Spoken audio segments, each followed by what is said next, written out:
Hello दोस्तों, स्वागत है आप सभी का आज के हमारे सेशन में। तो आज हम शुरू करने जा रहे हैं दोस्तों, मैट्रिक्स का गुणा कैसे किया जाता है। तो मैट्रिक्स को गुणा करने के लिए हम सबसे पहले हमें दो मैट्रिक्स लेनी होगी, मैट्रिक्स ए और मैट्रिक्स बी।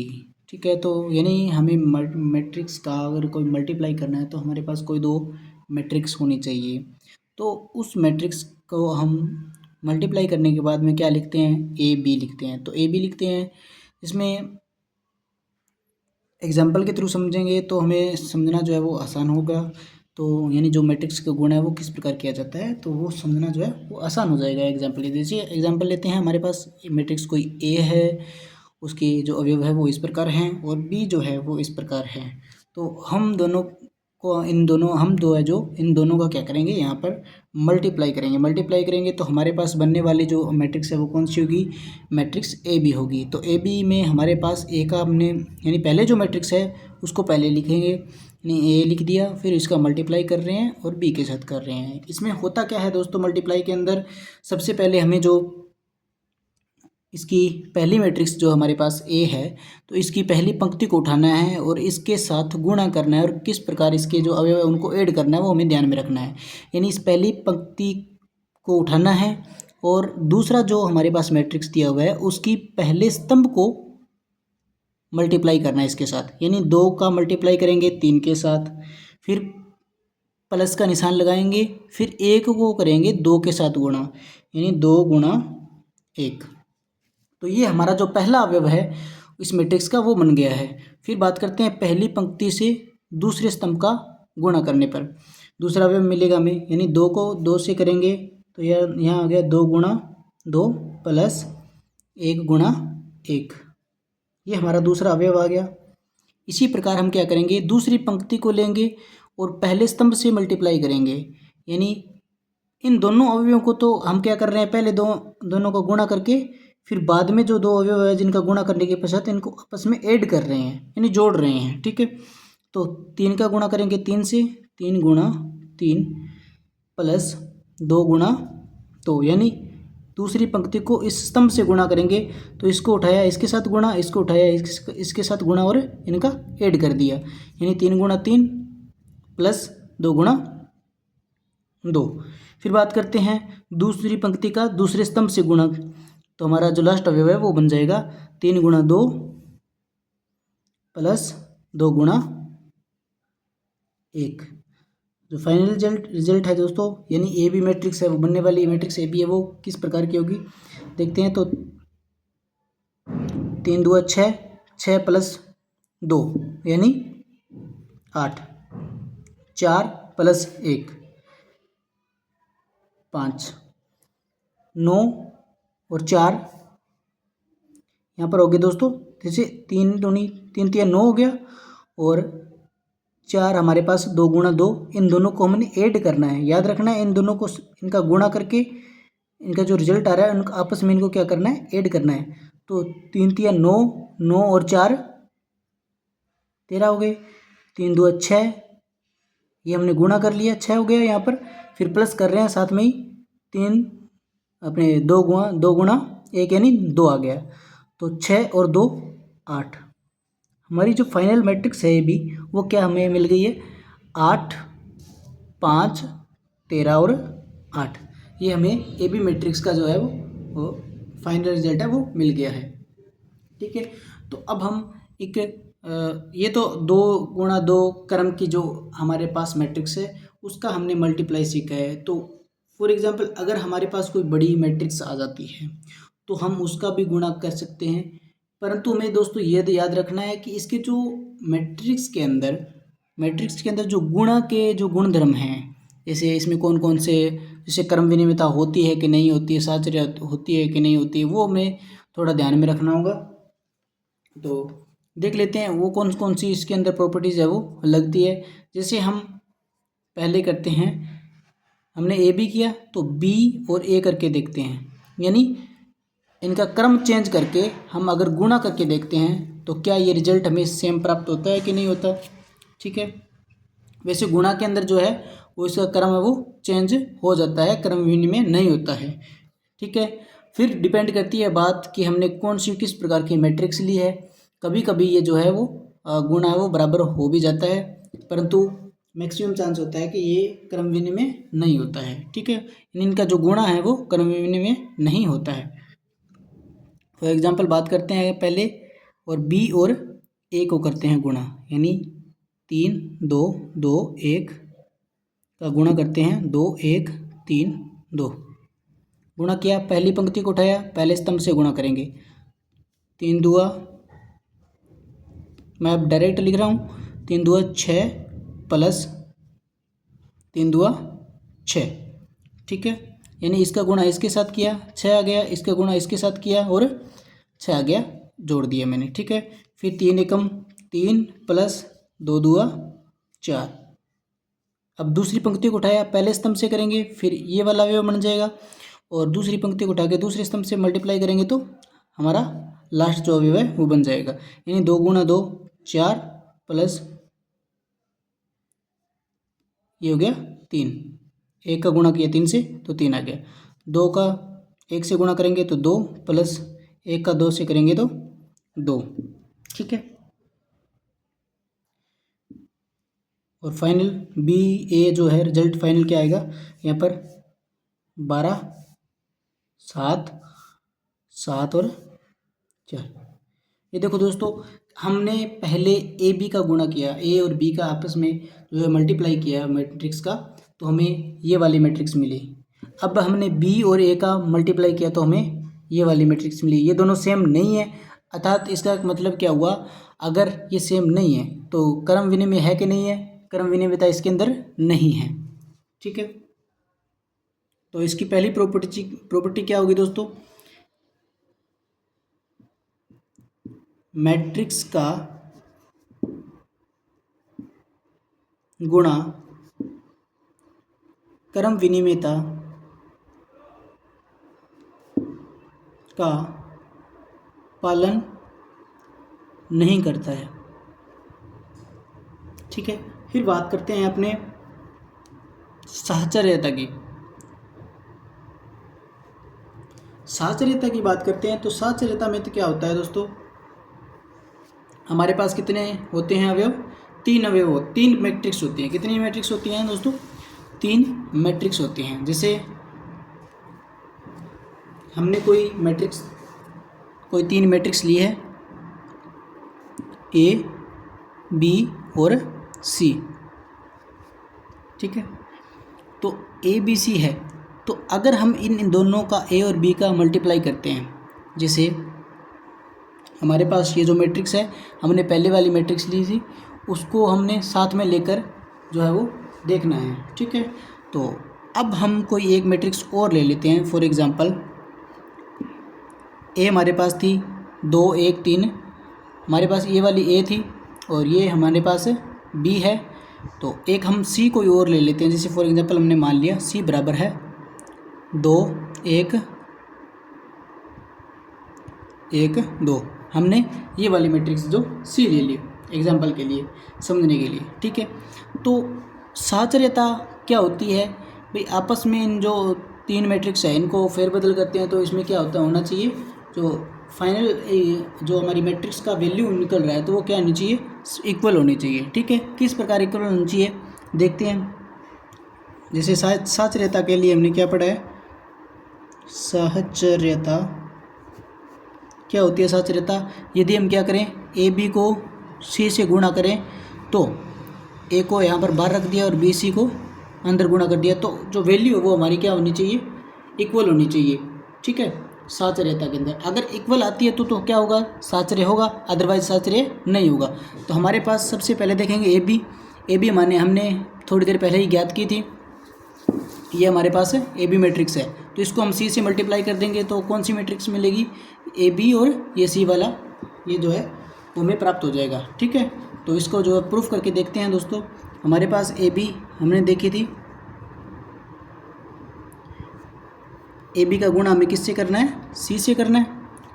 अपने इस लेफ्ट हैंड साइड को ले लेते हैं, ए बी सी बराबर ए बी का मान है 8 5, अभी हमने ज्ञात ही किया था, 8 13 और 8 हो गया। ठीक है, सी का मान हमारे पास यहाँ पर है 2 1 1 2।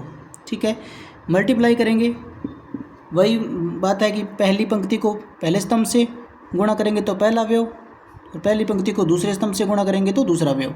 इसी प्रकार दूसरी पंक्ति को पहले अवयव से तीसरा अवयव, दूसरी पंक्ति को दूसरी पंक्ति से गुणा करेंगे तो चौथा अवयव हमें मिल जाएगा। तो 8 का 2 से मल्टीप्लाई करेंगे तो 8 दूआ 16 प्लस और 5 का इसका कर दिया 2 का 8 दूआ 16 और 5 का कर दिया 5। ठीक है, ये हो गया पहला अवयव हमारा। ठीक है, नेक्स्ट बात करते हैं पहली पंक्ति को दूसरे स्तंभ से। 8 और 5 दूआ 10, 13 को किया 13 दूआ 26 प्लस 8 का किया 1 से तो 8, 13 प्लस 8 दूआ 16।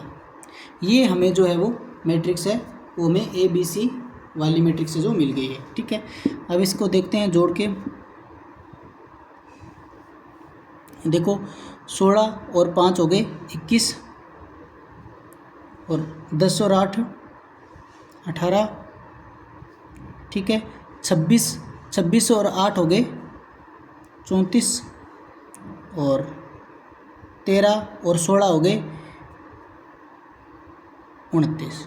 ये जो मैट्रिक्स है हमारी वो हमें AB और C वाली मैट्रिक्स हमें मिल गई है। अब देखते हैं इसका जो राइट हैंड वाला साइड है उसको देखते हैं। ठीक है, तो हमारे पास कोई मैट्रिक्स A है।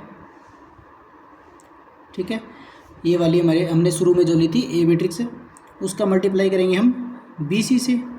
तो देखेंगे पहले BC करके देख लेते हैं, यानी A हमने यहाँ पर लिख ली है 2 1 3 2। ठीक है, फिर B का मान हमारे पास है 3 2 2 1। ठीक है, और इसका गुणा करना है हमें C से। C हमने मैट्रिक्स ली थी 2 1 1 2, 2 1 1 2। ठीक है, तो पहले अपने इन दोनों का मल्टीप्लाई कर लेते हैं। इसको बाहर रखा है हमने, 2 1 3 2 गुणा, इनका करेंगे पहली पंक्ति पहला स्तंभ, पहली पंक्ति दूसरा स्तंभ, दूसरी पंक्ति पहले स्तंभ के साथ गुणा, फिर दूसरी पंक्ति दूसरे स्तंभ के साथ गुणा। तो डायरेक्ट करते हैं अपने 3 और 2 6। ठीक है, प्लस 2 का गुणा 1 से करेंगे तो 2, 3 का गुणा 3 प्लस 4, 4 प्लस 1 2 प्लस 2। ठीक है, तो इसको लिखते हैं नेक्स्ट यहाँ पर 2 1 3 2। ये मैट्रिक्स मिलती है हमें 8 7 5 और 4। इन दोनों का मल्टीप्लाई कर देते हैं आपस में, करेंगे तो यहाँ पर पहली पंक्ति और पहला स्तंभ 2 8 2 16 और 5। फिर इसके साथ इसका करेंगे तो 7 2 14 प्लस 4, इसका गुणा इसके साथ करेंगे तो 8 3 24 और 5 2 10। इसका इसके साथ करेंगे 7 3 21 प्लस 4 2 8। बराबर देखेंगे तो हमें मैट्रिक्स जो है वो 16 और 5 21, ये 18 और ये 34 और ये हो गई 29। यानी हमने क्या देखा दोस्तों, अगर हम मैट्रिक्स कोई 3 मैट्रिक्स का उनका आपस में मल्टीप्लाई करते हैं, साचर्यता नियम देखते हैं उसके अंदर, तो साचर्यता का नियम मैट्रिक्स के अंदर लागू होता है दोस्तों। ठीक है, जैसे कि हमने देखा AB और AB कोई मैट्रिक्स AB का गुणा करने के साथ अपने C से इसका गुणा करते हैं तो हमें जो मैट्रिक्स मिलती है वो BC मैट्रिक्स जो है हमें उसके साथ गुणा करने पर ए का गुणा करते हैं तो जो मिलने वाली मैट्रिक्स है वो दोनों की दोनों क्या है, इक्वल मैट्रिक्स है, समान मैट्रिक्स है, एक ही मैट्रिक्स मिल रही है हमें दोनों, यानी इन तीनों का गुणा जो है वो इक्वल प्राप्त हो रहा है। यही हमने पढ़ा था कि साचर्यता के लिए क्या होता है, ए बी का सी से मल्टीप्लाई करने के पश्चात अपने देखते हैं कि तो ए और बी सी इन तीनों का अगर आपस में मल्टीप्लाई करते हैं तो जो मिलने वाले मैट्रिक्स है वो उनका जो वैल्यू जो है वो इक्वल होगी। ठीक है, नेक्स्ट अपने बात करते हैं, साचर्यता की बात होगी, क्रम विनिमयता की बात होगी। अब बात करते हैं अपने यहाँ पर बंटनता की।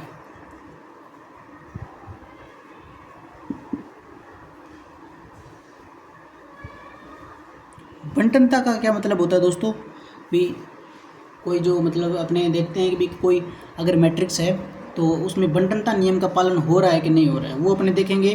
तो पहले अपने क्या करते हैं, जैसे हमारे पास कोई 3 मैट्रिक्स है तो उन तीनों मैट्रिक्स के अंदर बंटनता जो है वो 2 प्रकार की होती है। एक तो है दक्षिण की तरफ से, और एक होती है यानी दक्षिण हाथ की तरफ से। अगर अपने किसी संख्या को किसी मैट्रिक्स को ऐड अपने मल्टीप्लाई करते हैं तो वो होगी दाईं बंटन नियम, और बाईं तरफ से अगर अपने मल्टीप्लाई करते हैं कोई मैट्रिक्स का तो वो क्या हो गया, बायां बंटन नियम हो गया। ठीक है, जैसे एक नंबर है बायां बंटन।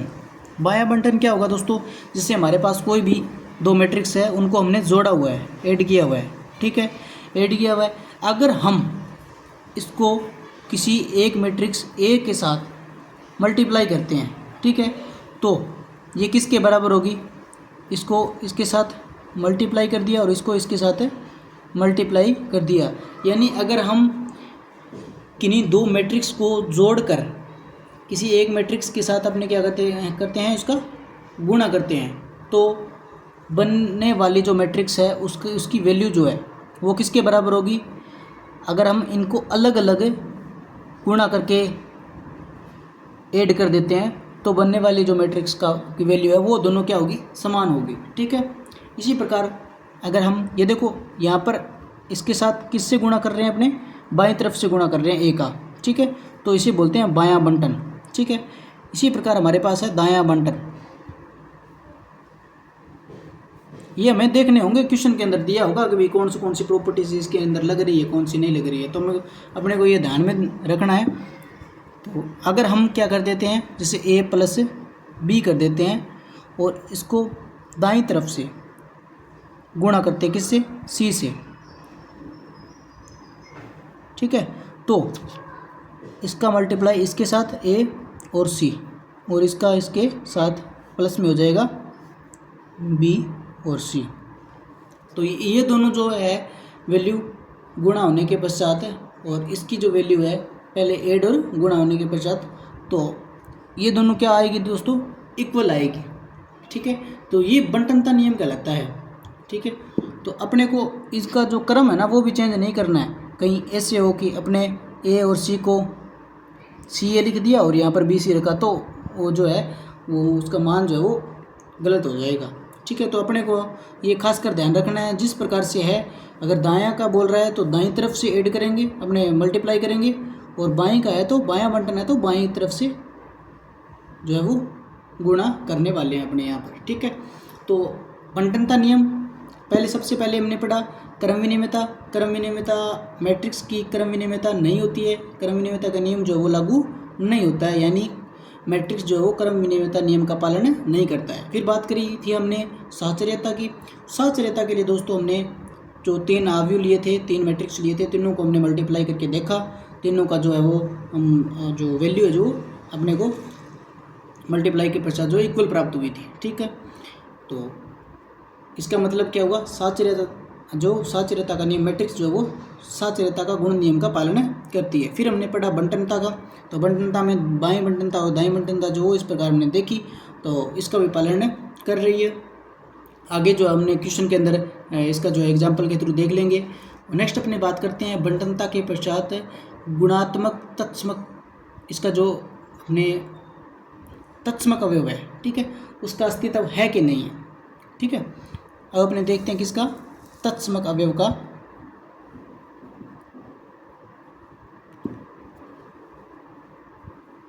गुणात्मक तत्समक गुणात्मक तत्समक इसका है कि नहीं है का अस्तित्व। गुणात्मक तत्समक के अस्तित्व के लिए हमें क्या करना पड़ेगा दोस्तों, हमारे पास कोई मैट्रिक्स ए है, जैसे हमारे पास क्या है, कोई मैट्रिक्स ए है, ठीक है। तत्समक का मतलब आपने समझ लिया है। पीछे हमने जो तत्समक की प्रॉपर्टीज़ के बारे में पढ़ा था, तो उसमें हमने पढ़ा था कि अगर कोई भी संख्या है, जैसे ऐड के लिए अपने क्या करेंगे, किसी भी हमने जब ऐड किया था, जोड़ किया था मैट्रिक्स का, तो उसके अंदर कोई ऐसा अवयव जोड़ दिया जिससे उसके अंदर कोई भी किसी भी प्रकार का जो वो चेंज नहीं आया। अगर चेंज आता है तो वो उसका तत्समक नहीं होगा। अगर चेंज नहीं आ रहा है उसके साथ ऐड करने पर, तो वो क्या होगा, उसका तत्समक अवयव होगा। अब यहाँ पर गुणात्मक आ गया। क्या आ गया दोस्तों, गुणात्मक आ गया। यानी एक ऐसा कोई अपने पास कोई एक अवयव ए है, उसका किसी एक अवयव कोई अलग ही अवयव अपने पास, ठीक है, उसके साथ अपने क्या कर देते हैं, उसका गुणा कर देते हैं। यानी हमने कोई आई ले लिया, एक कोई अवयव आई ले लिया, उसके साथ अपने क्या कर दिया, गुणा कर दिया। तो गुणा कर दिया तो हमें वापस क्या प्राप्त होना चाहिए, ए ही प्राप्त होना चाहिए, यानी ए ही मिलना चाहिए। अगर ए नहीं मिल रहा है ना, तो वो कौन सा होगा, गुणात्मक तत्समक नहीं होगा। अगर ए वापस मिल रहा है तो वो क्या होगा, इसका गुणात्मक तत्समक होगा। ये अपने को अपने ध्यान में रखना है कि गुणात्मक तत्समक की बात हो रही है, तो अगर किसी अवयव को कोई ऐसे अवयव से गुणा करते हैं कि वापस हमें ए ही मिल जाता है, तो वो जो गुणा किया हुआ है उस ए के साथ, वो उसका क्या कहलाता है, गुणात्मक तत्समक कहलाता है, ठीक है। तो गुणात्मक तत्समक कहलाता है। इसके अंदर ये जो प्रॉपर्टी है वो लागू होती है, आगे अपने क्वेश्चन के अंदर देख लेंगे किस प्रकार होती है, ठीक है। तो इसी प्रकार अगर हम इसको पहले गुणा कर देते हैं तो ये भी हमारे लिए क्या होगा दोस्तों, लागू होगा यहाँ पर, ठीक है। यानी अगर कोई इकाई तत्समक, यानी इकाई का मतलब हो गया यहाँ पर गुणात्मक तत्समक जो है वो अपने उसको इकाई के रूप में लेते हैं, ठीक है। तो वो अगर कोई अवयव है हमारे ए पास ए कोई, तो उसके साथ अपने उसका मल्टीप्लाई करते हैं तो हमें वापस ए ही प्राप्त हो रहा है। तो उसको हम चाहे पहले रख दें चाहे बाद में रखते हैं, ठीक है। यानी यहाँ पर हमने बाद में रखा है, यहाँ पर हमने पहले रख दिया ए से, ठीक है। तो दोनों की जो वैल्यू वो हमें क्या मिलने वाली है, ए ही मिलने वाली है। इसी को अपने क्या बोलते हैं, गुणात्मक तत्समक बोलते हैं दोस्तों। तो गुणात्मक तत्समक जो है वो मैट्रिक्स जो है वो गुणात्मक तत्समक नियम का पालन करती है। यानी मैट्रिक्स के अंदर गुणात्मक तत्समक का अस्तित्व होता है, ठीक है। अगर किसी भी प्रकार की अगर कोई चीज़ हमें समझ में नहीं आ रही है तो आप कमेंट के माध्यम से मुझे दोबारा पूछ सकते हैं। नेक्स्ट वीडियो में मैं उसका सॉल्यूशन आपको बता दूंगा। नेक्स्ट अपने बात करते हैं गुणात्मक तत्समक की, हमने बात कर ली। अब हम नेक्स्ट प्रॉपर्टी की बात करेंगे। तो नेक्स्ट प्रॉपर्टी हमारे पास है दोस्तों, शून्यभाजक क्या होता है। शून्यभाजक ये जो है ना, ये क्वेश्चन आपको ना देखने को हर बार मिल ही जाता है लगभग। अपने को इसका क्या है, ये थोड़ा सा कन्फ्यूज़न वाला पॉइंट है। इस पॉइंट को थोड़ा ध्यान से समझना होगा कि शून्यभाजक किसे कहते हैं, शून्यभाजक क्या चीज़ है। शून्यभाजक ऐसी मतलब ऐसी क्या प्रॉपर्टी है जो अपने को कंफ्यूज करती है, ठीक है। तो शून्यभाजक लिखेंगे, पहले इसकी डेफिनेशन लिखते हैं।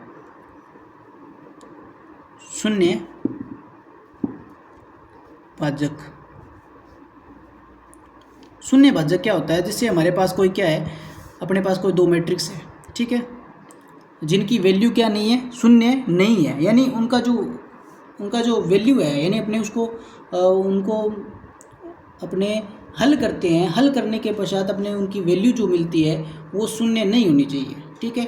वो शून्य नहीं होनी चाहिए, उसके अंदर कुछ ना कुछ अवयवों के मान जो है वो होने चाहिए, तभी वो क्या होगी, अशून्य होगी, ठीक है। हम क्या ले रहे हैं, पहले कोई दो अशून्य ले रहे हैं। शून्यभाजक ज्ञात करने के लिए हमें पहले कोई दो मैट्रिक्स लेनी होगी। बड़े ही ध्यान से सुनिए कि हमें शून्यभाजक ज्ञात करने के लिए हमें कोई ऐसी दो मैट्रिक्स लेनी होगी। क्या लेनी होगी, दो मैट्रिक्स कोई ऐसी लेनी होगी जिनकी वैल्यू क्या नहीं हो, शून्य नहीं हो, ठीक है। यानी उनका जो हल है वो शून्य नहीं निकलना चाहिए, उनका कोई ना कोई वैल्यू है, कोई ना कोई राशि हमें मिलनी चाहिए, जिससे हमें हमारे पास कोई यदि दो अशून्य मैट्रिक्स ए व बी हों तो, यानी हमारे पास क्या है, ए और बी कोई दो मैट्रिक्स है, अशून्य मैट्रिक्स है। याद रखना इस बात को कि हमें शून्य मैट्रिक्स ज्ञात करने के लिए, शून्य भाजक ज्ञात करने के लिए हमें कोई दो अशून्य मैट्रिक्स लेनी होगी। कैसी मैट्रिक्स लेनी होगी? कोई दो अशून्य मैट्रिक्स लेनी होगी, यानी उनकी वैल्यू शून्य नहीं होनी चाहिए। तो हमने ले ली ए और बी, ठीक है, ए और बी ली। अब अपने क्या करते हैं, इन दोनों का मल्टीप्लाई करते हैं, ठीक है। क्या करते हैं दोस्तों? मल्टीप्लाई करते हैं, ठीक है। तो ए व बी का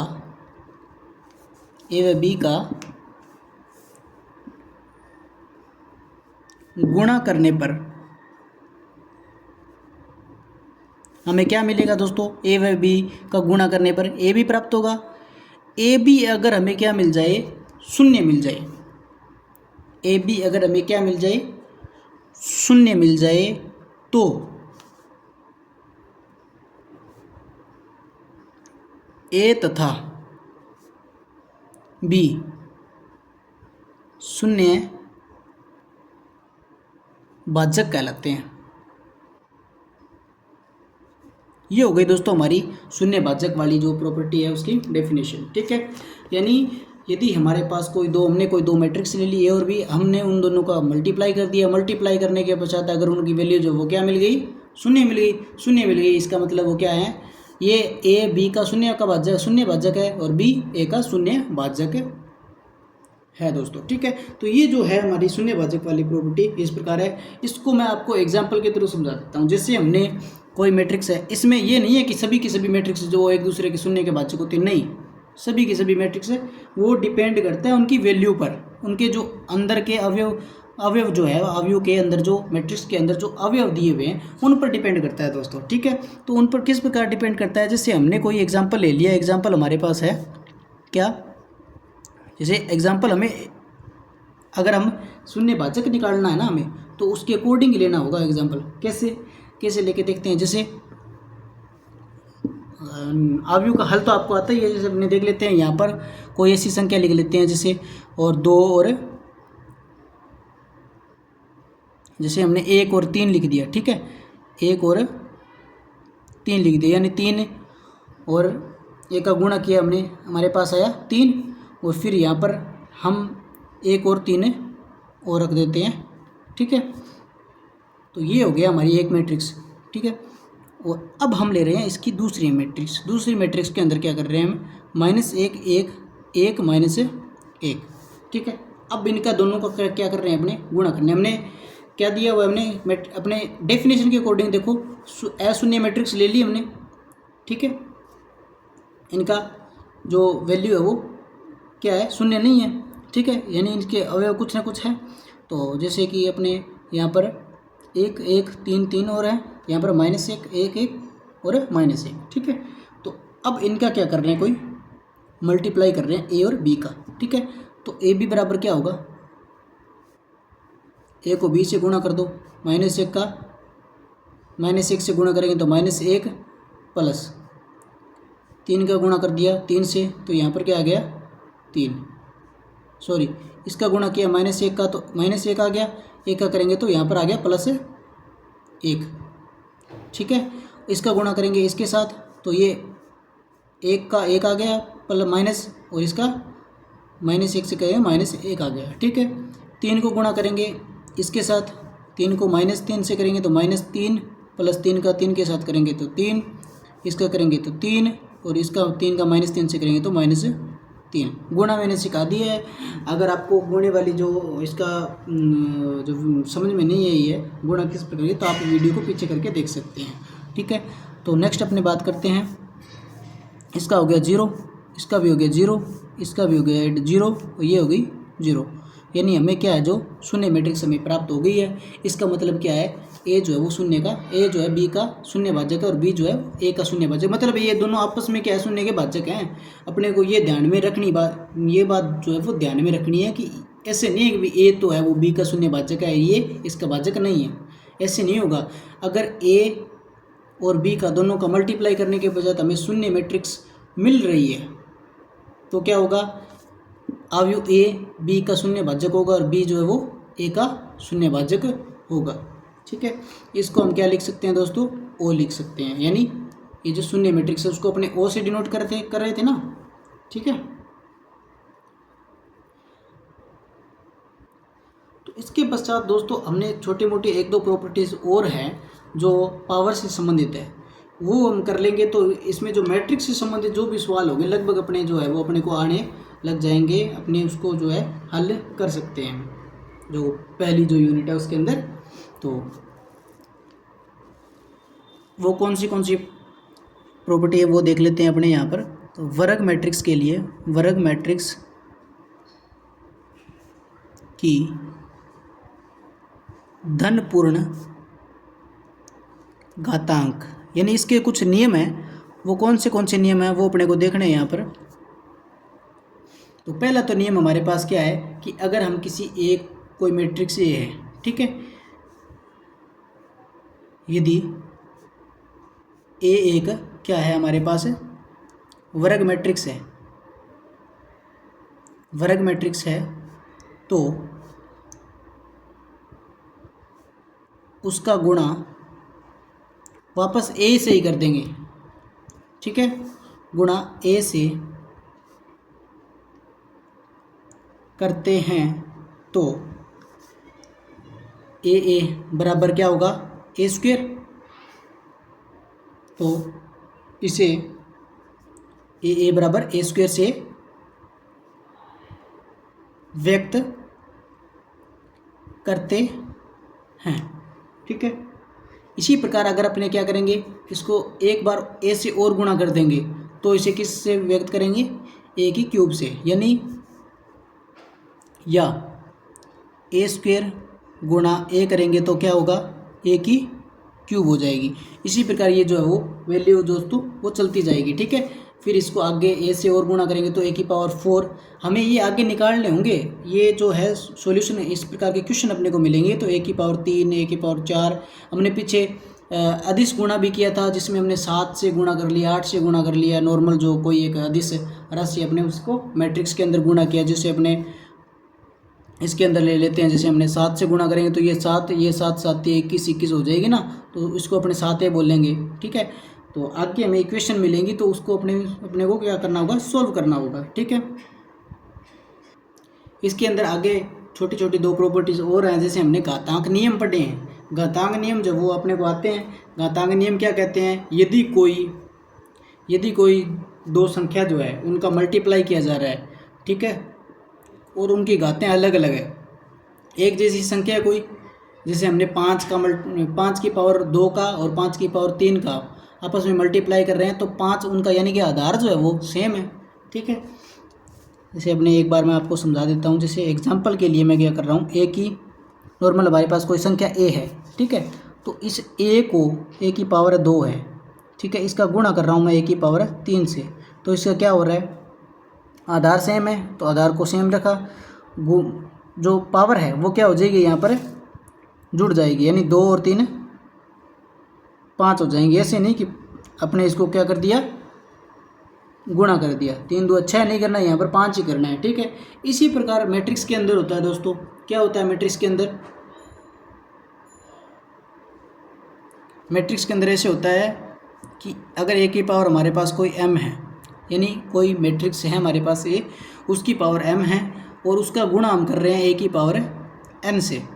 ठीक है, यानी हमारे पास अन्य कोई और वही मैट्रिक्स है पर उसकी पावर क्या है, अलग है। ठीक है, यानी इसकी अगर मैं ले लेता हूँ 5 और इसकी ले लेता हूँ 3, तो 5 और 3 कितनी हो जाएगी, 8 हो जाएगी, न कि 5 दिया हमने 15। ठीक है, ऐसे नहीं करना है, मतलब इनका आपस में पावर का गुणा नहीं करना है, आधार सेम है, आधार सेम है, हमने क्या कर दिया, आधार को सेम रखा और m प्लस n कर दिया, तो ये इसकी क्या हो जाएगी, पावर हो जाएगी। दूसरा हमारे पास प्रगुण एक और है, उसमें हमने आधा वही बात है हमने घातांक में पढ़ा था, यदि a की पावर कोई हमारे पास m है और उसकी पावर हम n और कर रहे हैं तो वो क्या होगा, a की पावर, यानी इन दोनों अगर घात की घात है तो उसका क्या हो जाता है, मल्टीप्लाई हो जाता है, तो m n, यानी अगर 5 और 3 है तो 5 दिया 15, इनका 15 होगा।